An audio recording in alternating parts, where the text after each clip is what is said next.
নমস্কার বন্ধুরা, আপনারা দেখছেন কুকিং হাউস অফ অনিমা। আজকে আমি ভেটকি মাছের তেল ঝাল বানিয়েছি, সেটাই তোমাদের সাথে শেয়ার করব। ভিডিওটি স্কিপ না করে পুরোটা দেখার অনুরোধ রইল। আমি কিভাবে করলাম, কি দিলাম, সেটা প্লিজ তোমরা ফলো করে যদি বাড়িতে বানাও তাহলে এক থালা ভাত এই দিয়েই খাওয়া হয়ে যাবে। দারুণ টেস্টফুল রেসিপি, প্লিজ তোমরা দেখতে থাকো। এখানে আমি ভেটকি মাছ 4 পিস নিয়ে নিয়েছি সার্ভ করার জন্য। তোমরা দেখতে থাকো প্লিজ ভেটকি মাছটা আমি কিভাবে করলাম। তাহলে আর বেশি কথা বলবো না, রেসিপিতে যাওয়া যাক। ভেটকি মাছের তেল ঝাল বানানোর জন্য আমি এখানে দেখো ভেটকি মাছগুলো নুন হলুদ মাখিয়ে প্রায় আধা ঘন্টা রেখে দিয়েছি, প্রায় 30 মিনিটের মতো। আর এখানে ভেটকি মাছের জন্য আমি দেখো পেঁয়াজ কেটে নিয়েছি, কাঁচা লঙ্কা নিয়ে নিয়েছি, টমেটো নিয়েছি, পেঁয়াজ বাটা নিয়েছি, রসুন থেতো করে নিয়েছি। আর এদিকে দেখো আমি কড়াই বসিয়ে দিয়েছি, কড়াইটা গরম হতে থাক। দেখো কড়াইটা গরম হয়ে গেছে। এবার আমি এখানে সর্ষের তেল দিয়ে দিলাম মাছ ভাজার জন্য।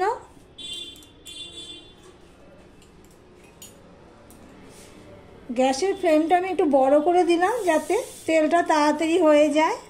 দেখো তেলটা গরম হয়ে গেছে, ধোঁয়া উঠছে। আমি একটু নুন দিয়ে দিলাম আর একটুখানি হলুদ দিয়ে দিলাম। এবার কড়াইয়ের গায়ে আমি তেলটা ভালো করে লাগিয়ে নিলাম। এবার গ্যাসের ফ্লেমটা আমি লো টু মিডিয়ামে দিয়ে আমি মাছগুলো দিয়ে দিচ্ছি। দেখো মাছগুলো দিয়ে আজকে এইভাবে নেড়ে দেবো, তাহলে আর আটকাবে না।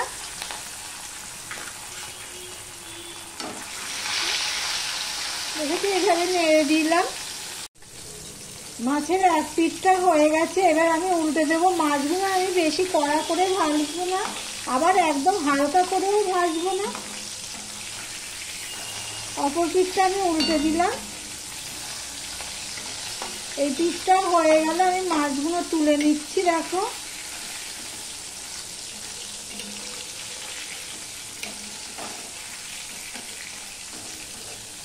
এইভাবে আমি সব মাছগুলো ভেজে নিয়ে ফিরে আসছি। দেখো বন্ধুরা, মাছগুলো সব আমি ঠিক এইভাবে ভেজে নিয়েছি, না বেশি কড়া করে ভেজেছি, না একদম পুরো হালকাভাবে ভেজেছি। কড়াইতে যা তেল আছে এই তেলে আমার মাছটা বসানো হয়ে যাবে। এখানে দেখো আমি একটা তেজপাতা নিয়েছি আর 2টো এলাচ আর 3 টুকরো দারচিনি নিয়েছি, আমি এগুলো দিয়ে দিলাম।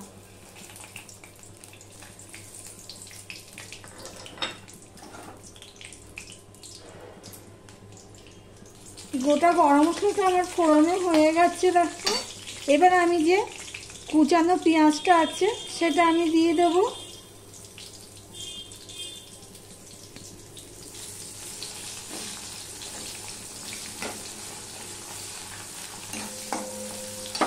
আর এদিকে দেখো আমি আলু কেটে নিয়েছি, আলুটাও আমি দিয়ে দিলাম। পেঁয়াজের সাথে ভেজে নেব ভালো করে। আমি ঢাকা দিয়ে ভেজে নেব। আলু পেঁয়াজটা ভাজা হয়ে গেছে। এবার এর মধ্যে আমি একটু নুন দিয়ে দিচ্ছি, সামান্য একটু। আর এখানে যে গ্রেট করা পেঁয়াজ আর রসুনটা রয়েছে পেস্ট করা, সেটা আমি দিয়ে দিলাম। এই পেস্ট করা বা গ্রেট করা পেঁয়াজ রসুনটা ভালো করে ভেজে নিতে হবে, না হলে ভালো লাগবে না। কিন্তু ভালো করে যদি ভাজা হয় তাহলে কিন্তু দারুণ টেস্টফুল হয়। এবার এটা আমি ভালো করে ভেজে নেব। গ্রেট করা পেঁয়াজ রসুনটা আমি ভালো করে ভেজে নিয়েছি। দেখো ব্রাউন কালার হয়ে গেছে। এবারে যে টমেটো, আদা, কাঁচা লঙ্কা সেটা আমি দিয়ে দিলাম। তাকেও আমি ভালো করে ভেজে নেব। একটু সময় করে রান্না করলে রান্নাটা বেশ টেস্টফুলই হয়। আমার ভিডিওটি যারা দেখছো এখনো পর্যন্ত লাইক করোনি, দেখতে দেখতে একটা লাইক করে দিও। আর যারা সাবস্ক্রাইব করোনি তাদেরকে বলছি চ্যানেল ভিডিওটি দেখতে দেখতে সাবস্ক্রাইব করে পাশে থেকো। আর পুরনো বন্ধুদের অনেক অনেক ধন্যবাদ আমার পাশে থাকার জন্য। আদার ফোড়নটা হয়ে গেছে। এখানে আমি কিছু মশলা নিয়ে নিয়েছি। হলুদ, লঙ্কা, ঝাল লঙ্কার গুঁড়ো নিয়েছি 1 চামচ, হলুদ নিয়েছি 1/2 চামচের একটু বেশি, ধনের গুঁড়ো নিয়েছি 1.5 চামচ, জিরের গুঁড়ো 1.5 চামচ আর নুন 1 চামচ।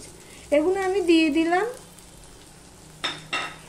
আর এখানে দেখো আমি টক দই নিয়েছি এই চামচের 2 চামচ, এটা ফ্যাটিয়ে নিয়েছি, সেটা আমি দিয়ে দিচ্ছি।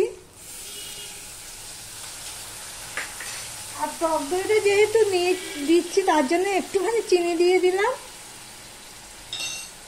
দিয়ে সামান্য একটু জল দেবো, যেহেতু টক দই দিয়েছি টক দইয়ের থেকে জল বেরোবে। এবার আমি এটা ফাইনভাবে কষিয়ে নেব। গ্যাসের ফ্লেমটা লো টু মিডিয়ামে দিয়ে আমি 4 থেকে 5 মিনিট ধরে মশলাটা কষিয়ে নিয়েছি। দেখো মশলাটা আমার কষানো হয়ে গেছে, কড়াইয়ের গায়ের থেকে মশলা থেকে তেল ছেড়ে দিচ্ছে দেখো। এবারে আমি নর্মাল জল দিয়ে দিলাম প্রয়োজন অনুপাতে। আর দিয়ে দিলাম কালারের জন্য একটু কাশ্মীরি লঙ্কার গুঁড়ো 1/2 চামচের মতো হবে, দিয়ে এবার ফুটে ওঠার জন্য অপেক্ষা করব। দেখো ঝোলটা ফুটে উঠেছে। এবার একে একে সব মাছগুলো আমি দিয়ে দিচ্ছি। দেখো ভাজা মাছগুলো। প্লিজ একটা লাইক করে সাবস্ক্রাইব করে পাশে থেকো। আর যদি ভালো লাগে একান্তই তাহলে বন্ধু বান্ধবদের আত্মীয় স্বজনের মধ্যে শেয়ার করে দিও। মাছগুলোর সাথে ঝোলের সাথে আলু দিয়ে সব আমি মিশিয়ে নিলাম। মিডিয়াম টু লোতে রেখে আমি 5 থেকে 6 মিনিট আমি ফুটিয়ে নিয়েছি মাছটাকে। তার মাঝে একবার এসে মাছগুলো আমি এপিট ওপিট করে দিয়েছি। আমি যেই প্রসেসে রান্না করলাম ঠিক এই প্রসেসে যদি রান্না করো সত্যিই খুব দারুণ লাগে খেতে। আমি এখানে ধনেপাতা দিয়ে দিলাম, ধনেপাতা দিয়ে একটুখানি ঝোলের সাথে একটু মেশানো দিলাম, দিয়ে গ্যাসটা আমি অফ করে দিলাম। স্ট্যান্ডিং টাইম আমি রেখে দেব। তাহলে ভিডিওটি আজকের মতন এখানেই শেষ করলাম। আবার অন্য কোনো রেসিপি নিয়ে চলে আসবো।